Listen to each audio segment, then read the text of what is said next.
It was quiet in the Daksari skyport, the kind of silence that felt like it had weight.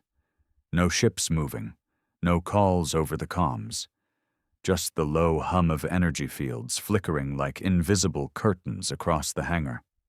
Commander Zale stood on the observation deck, staring out at the black stretch of space, his four eyes narrowed, his skin pale blue under the cold lighting. "Is it true?" asked Errol, his junior, stepping beside him. She was younger, still in training, but the fear in her voice wasn't from inexperience. It was something deeper, ancient. Zale didn't look at her right away. He kept watching the stars, as if expecting something to crawl out from them. "They decoded it," he finally said. "The signal was real, and it's human." Arl's breath caught in her throat. "But humans went extinct 40,000 years ago, before the Second Galactic Age. That can't be." Zale turned to her now.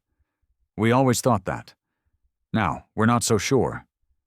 It had come 3 cycles ago, an anomaly first detected on the edge of the abandoned Virex cluster. A dead sector, radio silence for thousands of years. But something had stirred, a pulse so old, yet so precise, it couldn't be natural. The Interstellar Alliance sent their best linguists, historians, and xenotech engineers to analyze it. It was a message, long, emotional, and terrifying. Arl was one of the few who'd been allowed to hear the raw transmission. The voice on the recording was human, unmistakably so. Male, tired, frantic. "This is Earth. This is our last cry. If you hear this, don't come looking for us."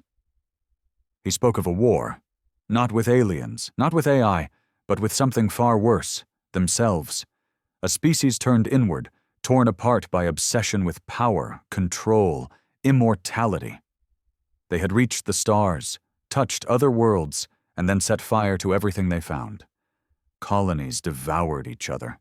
Science twisted into weapons that didn't just destroy planets, they erased them from memory. And now, only one remained. A man. His name was never given. His location scrambled. But his words haunted. "We deserved extinction. But I couldn't let the silence be the only thing that followed. So I left this message, not for forgiveness, not for pity, but as a warning." Zale felt it deep in his bones, even though his kind had never met a human in their history. That voice had weight. Something raw, primal, something that connected every species capable of feeling regret. "You think they're really gone?" Arel asked quietly. Zale didn't answer immediately. He tapped a console, pulled up the star map. The message had bounced between hundreds of dead satellites, old human tech that still blinked dimly in the void, as if waiting for this moment. Someone, or something, had made sure that message stayed alive for 40,000 years. "I think," he said finally, "some echoes are too loud to fade." Arel leaned closer to the screen. One sector lit up red. Not a distress signal, something older, a beacon. Zale frowned. "That wasn't there yesterday." "It's transmitting the same frequency," Arl whispered, "exactly the same as the message." Zale stared at it. The coordinates matched the edge of the old human expanse, a part of the galaxy everyone avoided. Superstitions mostly, ships that vanished, strange time loops, ghost signals. "I want a crew ready in 6 hours," Zale said, turning sharply. "We're going there." Arl blinked. "But I need to know if this is really just a message, or if something's still out there." As she ran off, Zale stared out again into the dark. He remembered the last words of the recording, burned into his memory. "We burned our heaven into ash." Don't make the same mistake. But what if something human had survived? What if the stars weren't just haunted by their message? What if they were haunted by something far worse, something waiting? The journey to the edge of the human expanse was uneasy from the start.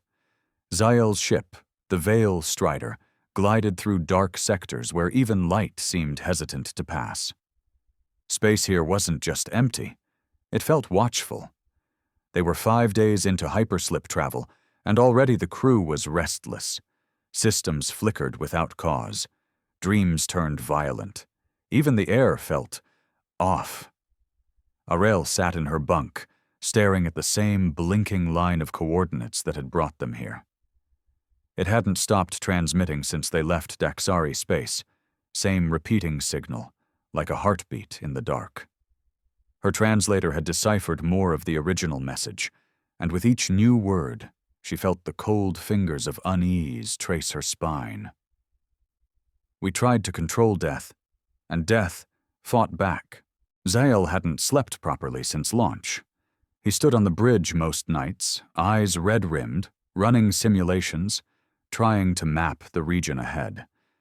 But most of the data was corrupted.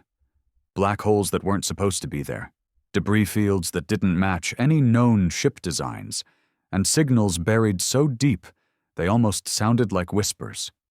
They reached the beacon on the 6th day. It floated alone near a broken moon. The moon itself looked shattered from within, like something had exploded at its core and burst outwards.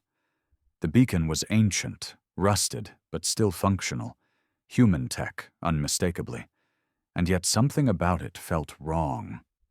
"This thing shouldn't be broadcasting after 40,000 years, said Tevin, the ship's tech lead. "It's running on a loop, but there's no visible power source. It's just active." Arel moved closer, scanning its structure. "It's been upgraded," she murmured. "Recently." That made everyone pause. Zael stared at the screen, lips tightening. "Then someone, or something, has been here. Maybe still is." They launched a probe to examine the beacon. As soon as it latched onto the device, the signal changed.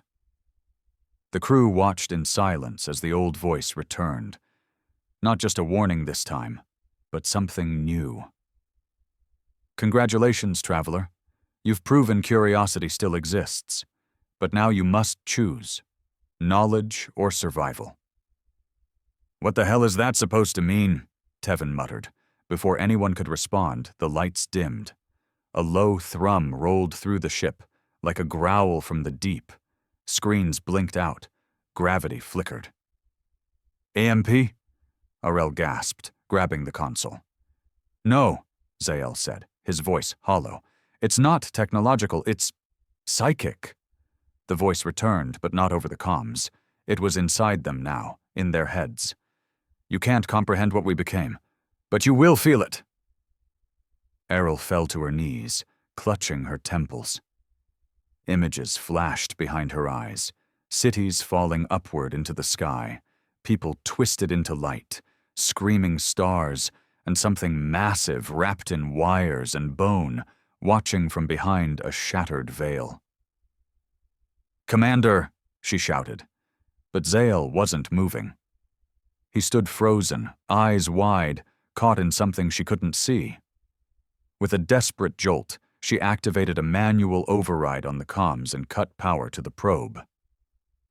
Instantly, the beacon went silent. The psychic pressure vanished. The crew gasped one by one as the darkness inside their heads receded. Zael blinked, staggered, then caught himself on the console. "What the hell was that?" he rasped. Arel was pale. Her voice trembled. "That wasn't a message, it was a trap." Silence followed. The crew exchanged looks, some terrified, some angry, most just shaken. Zael turned back to the view screen. The beacon was still there, dead and quiet again, floating above the broken moon. But something had changed. The ship's scanners were now picking up structures on the dark side of the moon, massive, buried deep within the rock, long dormant, and waking up. "You still want to go down there?" Tevin asked, barely keeping the fear from his voice. Zael didn't hesitate. "We're already here, and whatever that was, it's just the beginning." The crew looked toward the moon. They came chasing a message, Now the stars were whispering something else. They're not extinct. The shuttle descended toward the fractured moon in tense silence. Everyone on board was quiet. Too quiet. Even the usual chatter of instruments seemed subdued, like the ship itself was holding its breath. Outside the small viewports, jagged spires of rock jutted from the surface like broken teeth. The terrain looked unnatural, like it had been sculpted by something that hated symmetry or sanity. Arl sat strapped in beside Zyle, eyes scanning the data feeds on her wristpad. We're approaching the signal's origin point. There's a structure buried half a click below the surface. The materials are unknown, not metal, not organic, something else. Zyle gave a small nod. Keep recording everything. This moon might be the key to understanding what the humans became. They touched down in a crater filled with glassy, obsidian-like dust that shimmered under their boots. The structure's entrance was exactly where the scans predicted, half submerged under rock and pulsing with faint red light, like a heartbeat beneath the ground. Tevin examined it closely. There's no lock, no control panel, but it reacts to us, like it's reading our biosigns. The moment Zale stepped forward, the wall dissolved into smoke and opened a narrow corridor before them. Arl stared in disbelief. It's keyed to humanoids. Inside, the corridor walls were lined with something that looked like bone, but moved like muscle. Pulses of light ran along veins in the walls, guiding them forward. Every step echoed too loudly, even though the air was thick and damp, like breathing inside a lung. Then came the voices. Not loud, not spoken, just whispers in the back of their minds, too faint to understand, but strong enough to feel. Regret, pain, shame. They moved deeper, and soon the hallway opened into a massive chamber that looked like the inside of a cathedral. Twisting spires, hanging constructs like chandeliers made of preserved memories, flickering images floating in glass orbs.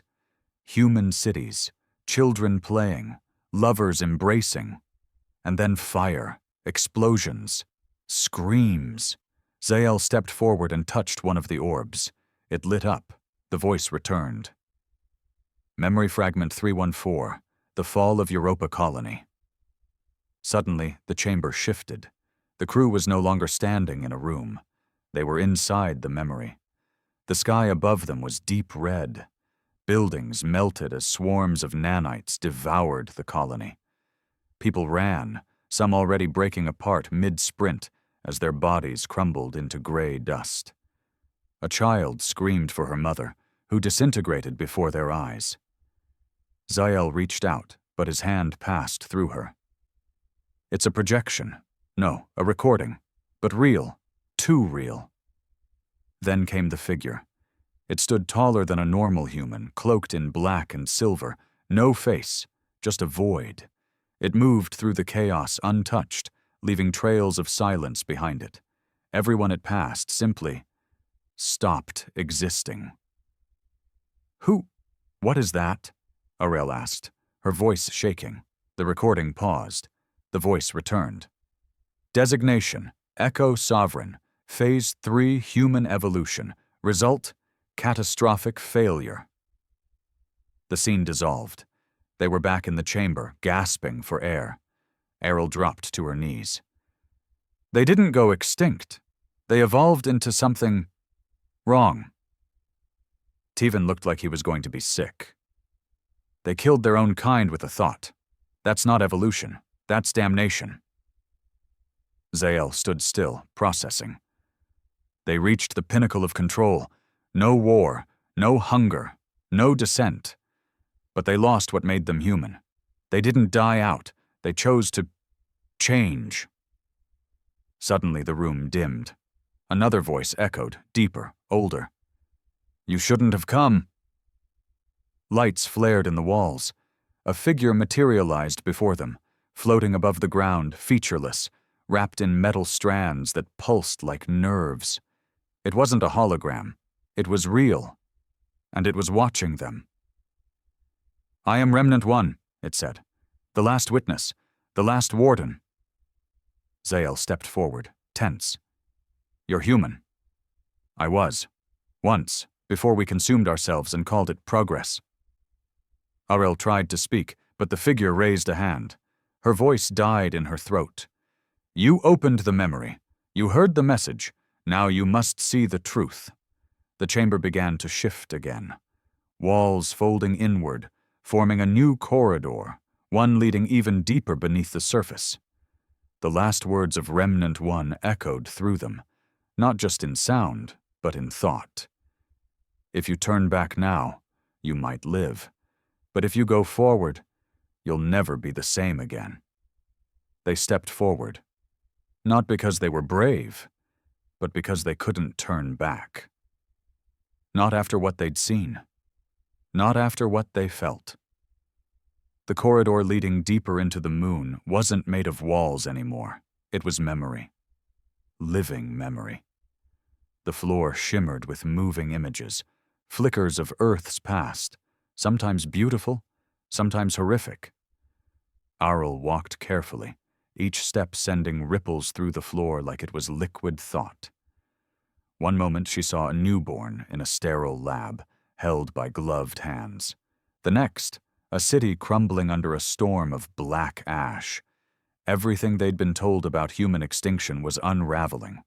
The truth wasn't death. It was transformation. And it was terrifying. Remnant One hovered beside them, silent, guiding them with no words. Zael watched it closely. It moved with purpose, but not like a machine. There was grief in its motions, slow, deliberate, like it hated every step it took. "Why are you still here?" Zael finally asked. Remnant One didn't look at him. "To remember, to warn, to ensure no one else follows our path." Tevan shook his head. "You had the whole galaxy. You had immortality. What went so wrong?" They entered a new chamber, vast, circular, lit by a cold red glow. In the center stood a throne, or what used to be one. It was shattered, and around it were skeletons, thousands of them fused into the walls, the floor, even the ceiling. They weren't just dead. They were preserved in a state of eternal agony, mouths open mid-scream, eyes wide with terror. Remnant One turned to face them, voice low. "We made gods of ourselves. And then, we needed worshippers. When none were left, we devoured each other. Those who resisted the final phase, they became this." Arel backed away from the walls, sick to her stomach. "You murdered your own people. For evolution." "For order," it said simply. "For control. Emotion was inefficient. Free will was chaotic. We rewrote ourselves. And lost everything." Zael clenched his fists. "Then why warn us? Why leave the message?" Remnant One's form flickered, almost like it was struggling to stay whole. Because even in our fall, something remained. A flicker of shame. Of humanity. It gestured toward the broken throne. From beneath it, a platform rose slowly, carrying a sealed stasis pod. It was old, older than anything in the chamber. Frost clung to the glass, and inside, curled in a fetal position, was a human, an unchanged one. Arel stepped closer. This isn't possible." "One of the last," Remnant One said, "spared from the final purge. Kept alive in case we forgot who we were. I've kept him hidden for 40,000 years." Tevan stared, pale. "Why?" Remnant One turned to Zael. "Because he is the final message." The pod began to hum, lights flickering on, systems rebooting after untold millennia. The human inside stirred. Zael stepped forward, his voice low. "And what happens when he wakes up?" Remnant One's form glitched again, its tone changing, grimmer. "Then the universe learns what humans really are. Not gods, not monsters, just Fragile creatures with the power to destroy everything. Alarms blared suddenly through the chamber. Errol spun. What's happening? Remnant One raised its head. Someone else received the signal. Another species. They are coming, and they will not listen like you did. Zael looked down at the stirring human, then back at the walls filled with the remains of a lost civilization. The galaxy wasn't ready for this, and Earth's nightmare wasn't over. It was only just beginning. The tremor rolled through the chamber like thunder trapped in stone. Dust drifted from the ceiling. Lights embedded in the alien architecture flickered erratically, casting the room in a strobe of red and shadow. The ancient stasis pod in the center vibrated softly, the human inside stirring under the glow of flickering lights. Arl moved protectively between the pod and the door, weapon drawn. Taven checked his scanner. It was shorting out from electromagnetic interference. Whatever was coming wasn't subtle. Zael turned sharply toward Remnant One. Who's coming? The entity's voice remained eerily calm. A salvage fleet from the Varn Dominion. 10 ships, non-diplomatic class, drawn by the signal. They have no context. They believe they've found a derelict human stronghold. Tevin swore under his breath. Varn don't ask questions. They just take. Zael clenched his jaw. Can we seal this chamber? No, Remnant One replied. You opened the path. They will follow it. The pod let out a soft hiss, mist curling around the edges as systems completed the revival protocol. A low-pitched tone thrummed through the floor. The human inside moved again, more definitively this time. A twitch of the hand, a shift in the chest, then a sudden breath that rattled like old leaves. Arl's eyes widened. He's waking up. Zael felt the weight of it hit him all at once. They were standing beside a piece of Earth's purest past, untouched by the madness of what came after. A survivor not just of time, but of extinction by design. A man pulled from death itself to witness the end of history's greatest lie. And now they had uninvited guests on the way. The walls rippled. A display formed mid-air, a view from orbit. 10 Varn ships breaking from hyperslip, engines burning like blue comets, descending fast. Heavily armed, heavily shielded. We have minutes, Errol said, scanning the chamber. Remnant One hovered beside the pod. He cannot be moved yet. His reawakening is delicate. If interrupted, he will die. And with him, the truth. Zael faced the entrance. Then we hold them off. Teven let out a nervous laugh. Us? Against a Varn strike team? Zael's eyes were steel. Yes, because if they find him, they'll turn him into a weapon. They won't care who he is. They'll twist Earth's last survivor into their next warhead. Silence.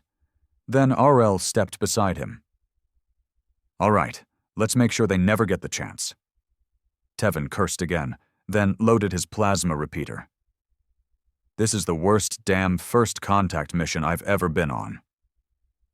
The walls around them shifted again, forming barricades and corridors. The structure was responding to the threat, protecting the pod. It recognized the danger. Remnant One floated toward a control node and placed its hand against it. I will delay them. I cannot stop them. Zael nodded. Buy us 10 minutes. That's all we need. Moments later, the first shockwave hit. The outer chamber exploded in a flash of heat and shrapnel. Varn breachers swarmed through, all jagged armor and glowing eyes. They moved with terrifying precision, weapons ready, minds empty of fear. Arl opened fire. Contact! The fight erupted like lightning. Tevin covered the left flank, spraying suppressive fire into the corridor as the Varn advanced. Errol moved with brutal grace, taking down 2 with pinpoint shots before diving behind a pillar. Zael surged forward, rifle blazing, fury in every pull of the trigger, and behind them, the pod glowed brighter. The man inside opened his eyes. Just 2 pinpricks of blue light. He didn't speak, didn't panic, just watched. And as the Varn closed in, something ancient flickered behind his stare. Not confusion, not fear, recognition. The ship shook again. Another blast, this one closer. Remnant 1 turned sharply. They've reached the inner sanctum. They will breach in 60 seconds. Zale shouted over the chaos. What happens when he fully wakes up? Remnant 1's voice grew solemn. He remembers. A pause. Everything. Errol turned, blood on her face, her voice trembling. And what if remembering breaks him? Remnant 1 didn't answer, because it didn't have to. They all felt the energy shift in the chamber, like something older than memory had stirred, stretched its limbs, and was rising again. Earth's last sun had returned, and the stars would never be the same. The world changed the moment he stood, not slowly, not gently. It was like reality noticed him again. The air thickened. The hum of ancient machines in the walls shifted into a low, resonating tone that matched his pulse. The light dimmed around him, but his skin glowed faintly. Blue, like bioluminescence clinging to a body that shouldn't have been alive. He stepped out of the stasis pod without hesitation. No stumble, no confusion, just quiet purpose. Zale took a cautious step forward, weapon lowered. Do you know who you are? The man turned to him. His voice was calm, steady, unnaturally clear. I am Isaac, a name that didn't echo through history, not in the archives, not in the human legacy. Just Isaac. Aurel flinched as another explosion shook the structure. The Varn were closing in again, pushing through Remnant 1's final defense protocols. The alien corridors were folding, collapsing, trying to trap the invaders. But it wasn't enough. They were coming. Dozens of them. Maybe more. Remnant 1 hovered beside Isaac, its flickering form slightly more stable now. You are awake. Too soon. Isaac looked at the destruction around him, eyes absorbing everything. The weapons, the architecture, the digital echoes of extinction. His voice was cold. Then I was right to stay asleep. Zale stepped closer, uncertain. Do you remember what happened to Earth? Isaac looked up, eyes distant, filled with something bottomless. I remember fire, silence, the sky breaking. I remember the last message we sent to the stars. Not a cry for help. A warning. Errol asked softly, What were you warning us about? He turned to her, and for a brief second, she felt like she was staring into a void that remembered gods dying. Us, he said simply. A silence heavier than any noise followed. Teven leaned against the support beam, wounded but still clutching his rifle. So what now? You go back into your little box and we keep pretending Earth was a sad story with a quiet end? Isaac walked forward, toward the breach where the Varn were now visible. Shadows behind distorted energy fields, preparing to storm the final chamber. No, he said. I will show them what we became. Zale reached out. Isaac, wait. If you do what I think you're about to... You came here to find the truth, Isaac cut him off. You came for the last piece. I am that piece. He raised his hand. The lights bent around his fingers. The walls breathed in response. And then he touched the floor. Instantly, the entire moon shuddered. Not just the chamber. The whole celestial body. A vast network of dormant systems reawakened. Machines older than any alien civilization still breathing in the galaxy. The stasis facility wasn't just a bunker. It was a failsafe, a planetary-scale lock. And Isaac had just turned the key.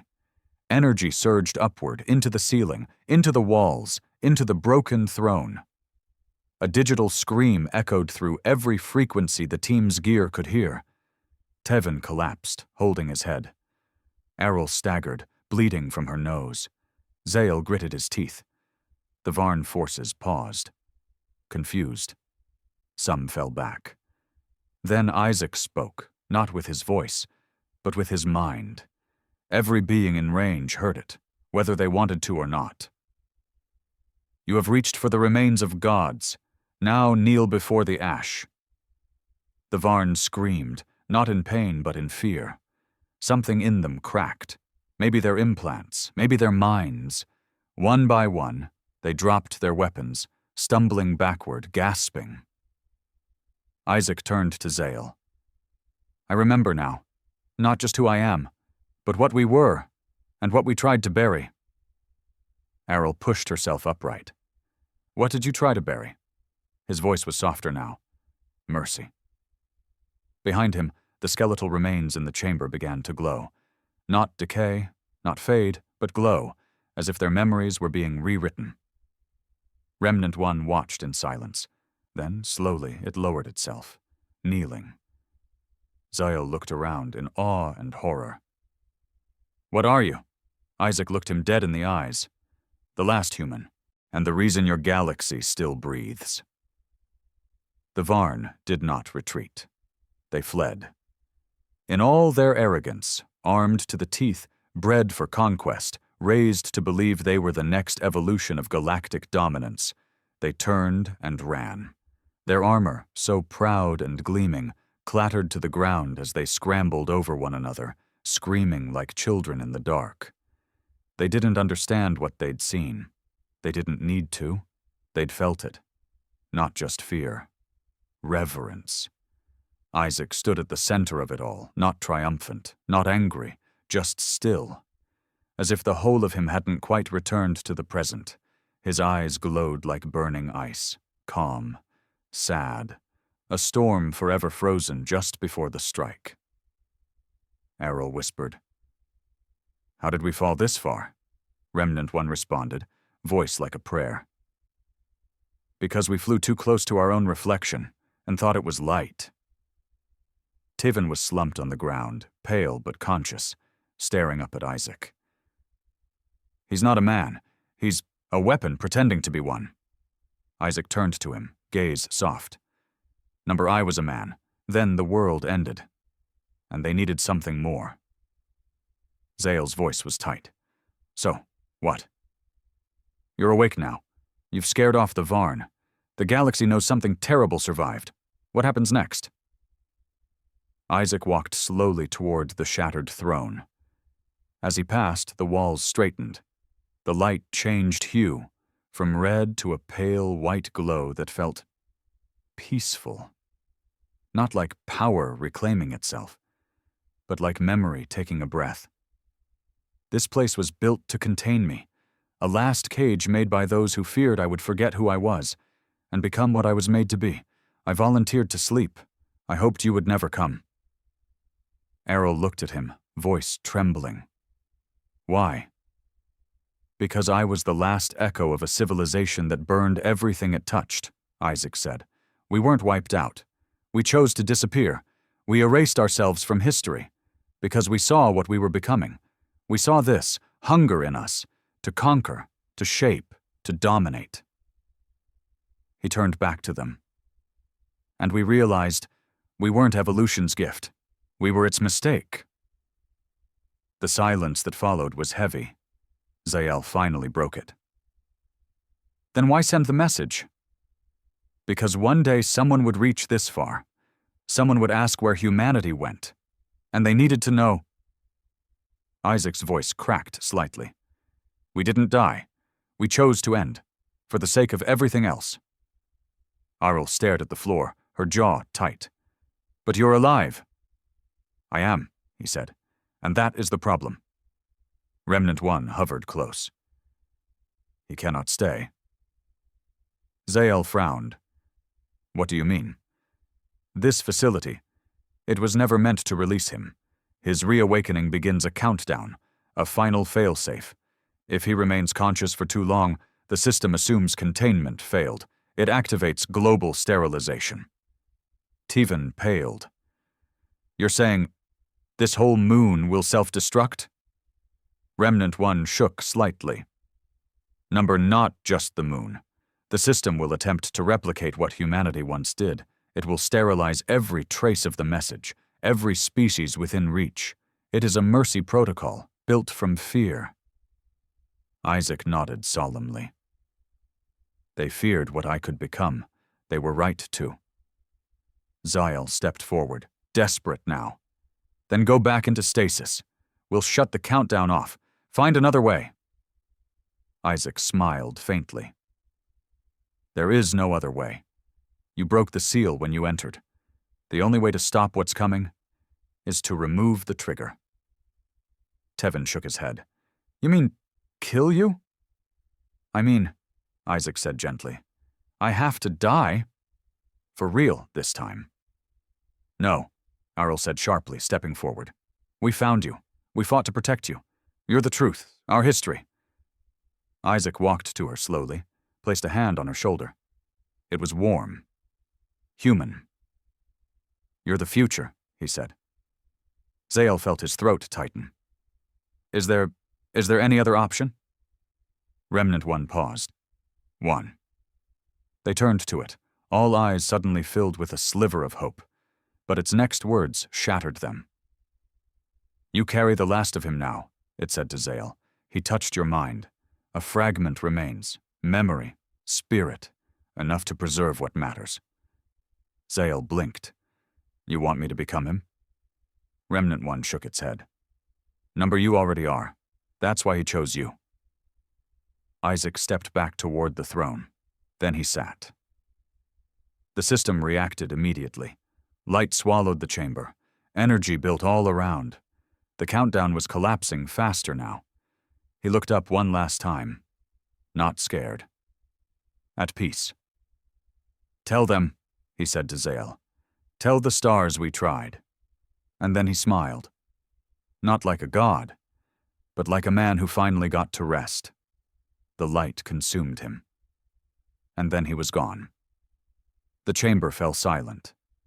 No thunder, no cataclysm, just stillness, the kind that settles over a graveyard after the last mourner leaves.